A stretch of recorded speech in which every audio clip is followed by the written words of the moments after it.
सुनो विशाल, आज जल्दी घर आ जाना। याद है ना, माँ को डॉक्टर के पास। निधि विशाल की ओर देखते हुए चुप हो गई।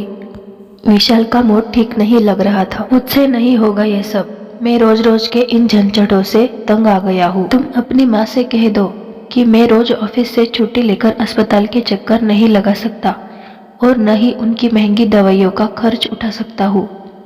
विशाल ने निधि पर गुस्सा होते हुए कहा और तेजी से ऑफिस के लिए निकल गया। निधि की आंखों में आंसू आ गए। वह सोचने लगी, क्या मेरी माँ विशाल की कुछ नहीं लगती? क्या विशाल की अपनी माँ बीमार होती तो क्या वो उसका इलाज नहीं कराता? क्या तब भी वो डॉक्टरों की फीस और दवाइयों पर होने वाले खर्चों को ऐसे ही जोड़ता? जब मैं अपनी सास को अपनी माँ जैसा आदर दे सकती हूँ, उन्हें अपनी माँ जैसा समझ सकती हूँ, तो विशाल क्यों नहीं ऐसा कर पाता? मेरी माँ का मेरे सिवाय है ही कौन? क्या शादी के 10 सालों बाद भी यह घर मेरा नहीं है, जिसमें मैं अपनी मर्जी से सम्मान से अपनी माँ को रख सकूं? निधि अपने माता पिता की एकलौती संतान थी। विशाल और निधि पहले से ही एक दूसरे से प्यार करते थे। उसके माता पिता ने बड़े अरमानों से और धूमधाम से विशाल के साथ उसका विवाह करवाया था। निधि के पिता की छोटी सी मिठाइयों की दुकान थी। शादी के बाद निधि अपनी दुनिया में बहुत खुश थी। उसे भरा पूरा ससुराल मिला था। देवर और ननंद ने उसके भाई और बहन की कमी को पूरा कर दिया था। पलाश के जन्म के बाद तो उसकी खुशियां दुगनी हो गई थी। पर सदा समय एक सा कहा रहता है। लगभग 9 महीने पहले अचानक ही निधि के पिता की मृत्यु एक बड़े एक्सीडेंट में हो गई थी। पिता की मृत्यु के पश्चात निधि की माँ बिल्कुल अकेली पड़ गई थी। उसके पिता की मिठाई की दुकान भी अब बंद हो गई थी। पूरी तरह बेसहारा हो चुकी माँ को निधि अपने साथ ले आई थी। उनकी तबीयत भी अभी ठीक नहीं रहती।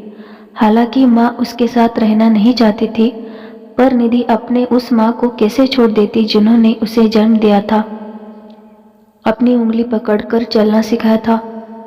शुरू में तो सब ठीक चल रहा था, परंतु कुछ समय बाद ही निधि की सास को छोटी छोटी बातें बुरे लगने लगी थी। तुमने अपनी माँ को खाना पहले क्यों दे दिया? अपनी माँ को दूध क्यों दिया तुमने? मेरे पोते को अपनी माँ से दूर ही रखा करो। पता नहीं उन्हें क्या बीमारी है। कब तक तुम्हारी माँ यहाँ रहेगी? उन्हें किसी वृद्धाश्रम में क्यों नहीं डाल देती? कब तक वे मेरे बेटे के पैसों पर ऐश करेगी? निधि चुपचाप अपनी सास की ऐसी बातें सुन लेती। उसे चुप रहने के अलावा अन्य कोई उपाय न सूझता। विशाल भी उसकी कोई बात न सुनता और अपनी माँ की हाँ में हाँ मिलाता। अब विशाल उससे ज्यादातर दूर ही रहने लगा था। आज भी विशाल ने कितनी बड़ी बात कह दी थी। निधि को कोई रास्ता नहीं सूझ रहा था। क्या करे वो? क्या सच में अपनी माँ को किसी वृद्धाश्रम में डाल दे? पर वह जब अपनी माँ के बारे में सोचती तो उसका मन खुद को धिक्कारने लगता। क्या मेरी माँ के प्रति मेरी कोई जिम्मेदारी नहीं है? क्या माँ का कसूर सिर्फ ये है कि वे एक विधवा है और सिर्फ एक बेटी की माँ है? बहुत देर तक सोचने के बाद निधि एक निर्णय पर पहुंच गई। शाम को जब विशाल वापस आया तो निधि को अपने कमरे में देखकर हैरान रह गया। निधि ने अपना सारा सामान बांध लिया था और अपनी माँ के साथ घर छोड़ने के लिए तैयार हो गई थी। उसने बड़े गहरे शब्दों में विशाल से कहा, आज तुमने मुझे इस बात का एहसास करा दिया है विशाल, कि यह घर सिर्फ तुम्हारा है, मेरा घर नहीं। मेरी इच्छाओं और भावनाओं का तुम्हारे जीवन में कोई जगह नहीं है और कोई महत्व भी नहीं है। तुम्हारा घर छोड़कर मैं अपनी सहेली सीमा के घर जा रही हूँ। उसने मुझे अपने साथ बिजनेस में शामिल होने का प्रस्ताव दिया है। अपने जीते जी मैं अपनी माँ, जन्मदात्री माँ को किसी वृद्धाश्रम में नहीं छोड़ सकती। विशाल ने तो निधि के इस फैसले की कल्पना भी नहीं की थी। वो निधि को कमजोर समझता था। उसे लगता था कि उसके ऊपर पूरी तरह से आश्रित निधि उसे छोड़कर जाने का सपने में भी नहीं सोच सकती। ये क्या कर रही हो निधि? घर छोड़कर कहाँ जाओगी? तुम्हारे बिना पलाश को कौन संभालेगा? मेरे माँ बाप और घर की देखभाल कौन करेगा? विशाल गुस्सा होते हुए बोला। सोच लो विशाल, यदि तुम्हें पलाश की माँ चाहिए तो उसकी माँ की माँ को भी पूरा सम्मान देना होगा। जहाँ मेरा और मेरी माँ का सम्मान नहीं होता, वहाँ मैं एक पल भी नहीं रहूंगी। जहाँ तक पलाश की बात है, मेरी ममता मेरे बेटे के लिए हमेशा बनी रहेगी। तुम सब मिलकर उसका अच्छा ध्यान रखोगे, ऐसा मेरा विश्वास है। निधि ने दृढ़ शब्दों में विशाल को जवाब दिया और अपनी माँ का हाथ पकड़कर दरवाजे की ओर बढ़ने लगी।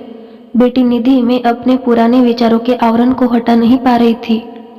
आज मैंने तुम्हारी जगह अपने को रखकर सोचा तो मुझे एहसास हुआ कि मैं कितना गलत सोचती थी। आगे से मैं और तुम्हारी माँ अच्छी सहेलियों की तरह एक साथ एक ही घर में रहेंगे।